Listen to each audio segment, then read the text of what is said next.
Hi guys, welcome to Robin's Diaries again this evening. I know that you may have been following along with our emergencies here in the house personally, health-wise, and that is a work in progress. We won't go into that. I come from a theater background, and for some of us, the show must go on is actually a therapeutic process.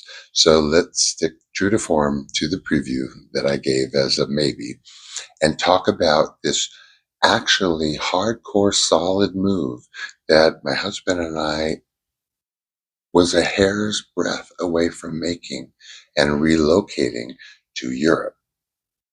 We took out a GoFundMe on Facebook for we got $3,200, which was our ask, and stopped the page.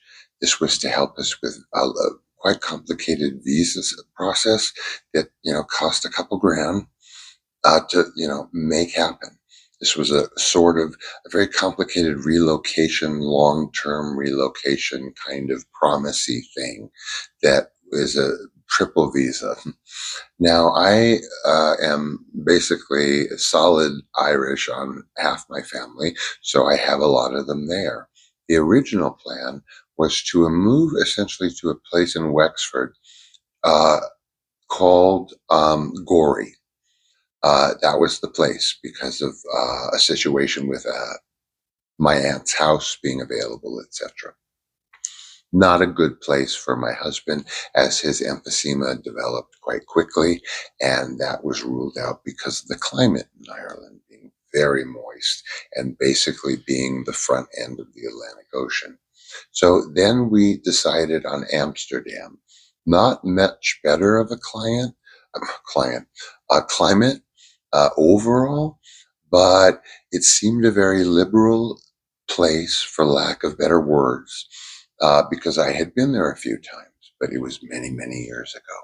So we dove into that idea, and with much assistance and the help of the funds, almost basically entirely from the GoFundMe, we actually had tickets to leave. We actually had an apartment secured, a lovely apartment after hunting for nearly a year. I will get into that in a quick moment, but we did have a lovely apartment in Maastricht in Amsterdam. They said you can only have it for a year because we're turning it into a hotel, a fancy hotel. It was a nice building. There was a snafu with these things are kind of blessings in disguise. There was a snafu with the wire transfer for the deposit.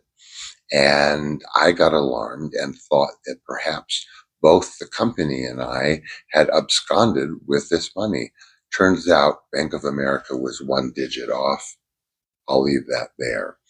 So the leasing company got uncomfortable with the whole situation and my sort of urgency over the telephone and dropped us and nullified a signed rental agreement, which I don't hold against them. However, I will point out that in this search, where we felt very unwelcome, and I must admit that I have friends in the Netherlands, I have relatives that I don't speak to, one or two of them at the moment, who also are residents of the Netherlands. But in this search that was very unsuccessful for nearly a year, because we were not even considered for anything, I know there are people in line in the Netherlands waiting to